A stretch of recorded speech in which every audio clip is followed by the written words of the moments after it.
Definisi disabilitas. Menurut Wikipedia, difabel, disabilitas, atau keterbatasan diri dalam bahasa Inggris, disability dapat bersifat fisik, kognitif, mental, sensorik, emosional, perkembangan, atau beberapa dari ini. Pengertian resmi penyandang disabilitas. Bagian penjelasan Pasal 4 Ayat 1 Undang-Undang Nomor 8 Tahun 2016 menjabarkan lebih lanjut tentang definisi dan ragam penyandang disabilitas. Penyandang disabilitas fisik, terganggunya fungsi gerak, antara lain amputasi, lumpuh, layu atau kaku, paraplegi, cerebral palsy, akibat stroke, akibat kusta, dan orang kecil. Penyandang disabilitas intelektual, terganggunya fungsi pikir karena tingkat kecerdasan di bawah rata-rata, antara lain lambat belajar, disabilitas grahita, dan Down syndrome.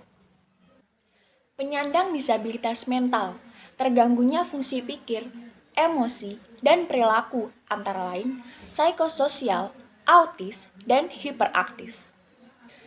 Penyandang disabilitas sensorik, terganggunya salah satu fungsi dari panca indera, antara lain disabilitas netra, disabilitas rungu, dan disabilitas wicara. Cara-cara membantu anak disabilitas. Penyandang disabilitas fisik. Berikan kemudahan bagi mereka untuk dapat bergerak. Perkenalkan kegiatan belajar. Ajari teman sebaya membantu aktivitas penyandang disabilitas fisik. Penyandang disabilitas intelektual. Pahami terlebih dahulu bahwa mereka butuh waktu, kesabaran, dan perhatian yang lebih dari Anda. Anda perlu membantu mereka menyadari hal-hal yang sedang terjadi. Penyandang disabilitas mental tidak menempatkan mereka pada kondisi yang rentan menimbulkan stres atau tertekan. Menggunakan penjelasan yang menyeluruh dan pemilihan kata yang mudah dimengerti. Penyandang disabilitas sensorik. Ketahuilah jenis sentuhan dan nada bicara. Menggunakan bahasa isyarat. Berbicara dengan tempo lebih lambat agar mudah dimengerti. Gangguan belajar terdiri dari 3 gangguan. Yang pertama, gangguan kemampuan menulis atau disgrafia. Yang kedua, gangguan kemampuan motorik atau dispraksia. Dan yang ketiga, gangguan kemampuan menghitung atau diskalkulia. Gangguan pertama yaitu disgrafia atau kemampuan menulis, ditandai dengan anak yang menunjukkan ketidaksukaannya terhadap kegiatan menggambar atau menulis. Sulit untuk menulis kalimat dalam bentuk baik dan benar. Gangguan yang kedua yaitu dispraksia atau kemampuan motorik. Gangguan ini ditandai dengan koordinasi antar anggota tubuh tidak berjalan dengan baik. Biasanya di usia remaja, anak dengan gangguan ini tidak mahir dalam mata pelajaran olahraga. Dan gangguan yang terakhir yaitu diskalkulia atau kemampuan menghitung. Tanda dari gangguan ini yang muncul dari setiap orang berbeda-beda. Tetapi sebagian besar anak yang memiliki gangguan ini tidak dapat mengenali angka. Penyebab-penyebab gangguan belajar. Yang pertama, ibu mengalami komplikasi saat masa kehamilan. Yang kedua, terjadi masalah ketika persalinan, sehingga membuat oksigen tidak diterima oleh si bayi dan menyebabkan otaknya terganggu. Yang ketiga, ketika balita, anak mengalami sakit yang keras seperti meningitis atau trauma pada bagian kepala. Yang keempat, faktor genetik dari keluarga yang memiliki kesulitan dalam belajar. Yang kelima, trauma fisik seperti kecelakaan yang membuat proses belajar anak terganggu. Ciri anak mengalami gangguan belajar.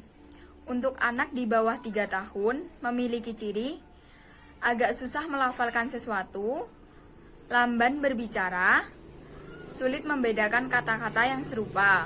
Untuk anak usia sekolah memiliki ciri sulit mengingat nomor yang lebih dari 1 angka, anak akan sulit membaca, mengeja dan menulis, Lalu, kesulitan dalam mempelajari bahasa asing. Untuk remaja atau orang yang lebih dewasa, memiliki ciri kesulitan untuk mengucapkan apa yang dibaca, sering salah mengucapkan nama atau kata-kata, menggunakan kata yang kurang tepat. Gangguan selanjutnya yaitu ADHD. ADHD atau Attention Deficit Hyperactivity Disorder adalah gangguan jangka panjang yang menyerang anak-anak yang ditandai dengan perilaku impulsif, hiperaktif, dan kurangnya perhatian. Meskipun ADHD umumnya menyerang pada masa kanak-kanak, gejala yang ditimbulkan dapat menetap hingga masa remaja dan dewasa.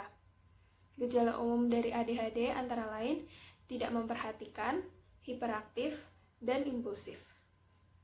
Terdapat 3 subtipe ADHD, yaitu dominan hiperaktif impulsif, dominan inatentif, serta kombinasi hiperaktif impulsif dan inatentif. Kemudian ada disabilitas fisik.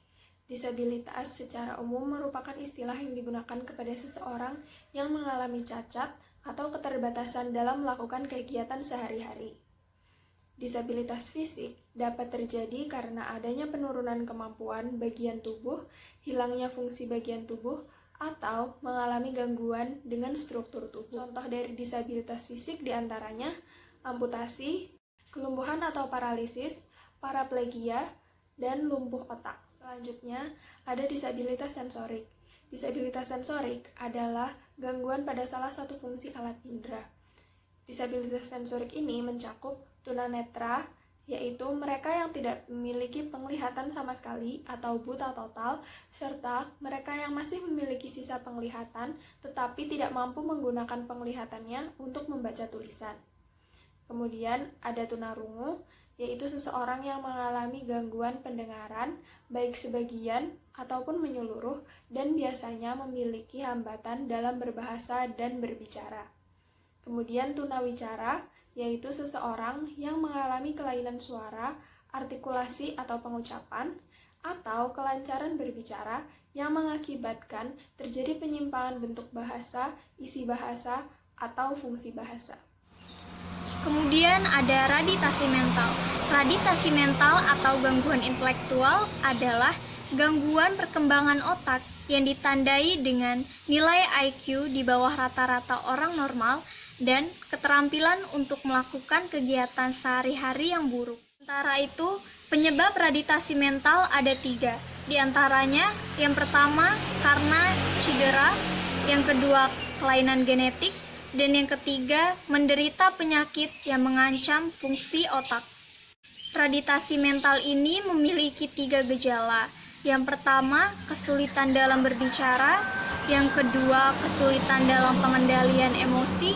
Dan yang ketiga, ketidakmampuan untuk memahami konsekuensi atas tindakan yang diambil. Selanjutnya adalah autisme.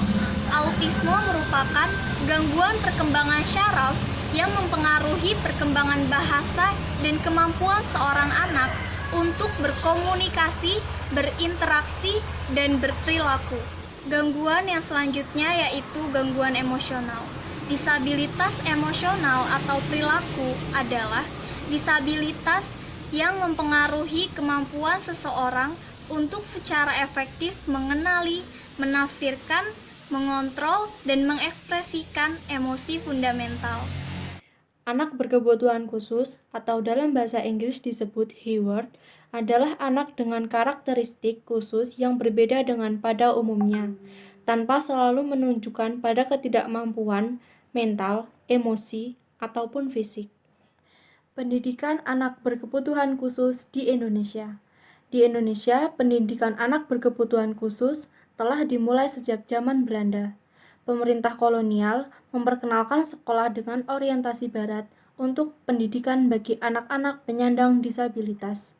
7 tahun setelah proklamasi kemerdekaan, melalui pasal 6 ayat 2 yang berbunyi, pendidikan dan pengajaran luar biasa diberikan dengan khusus untuk mereka yang membutuhkan.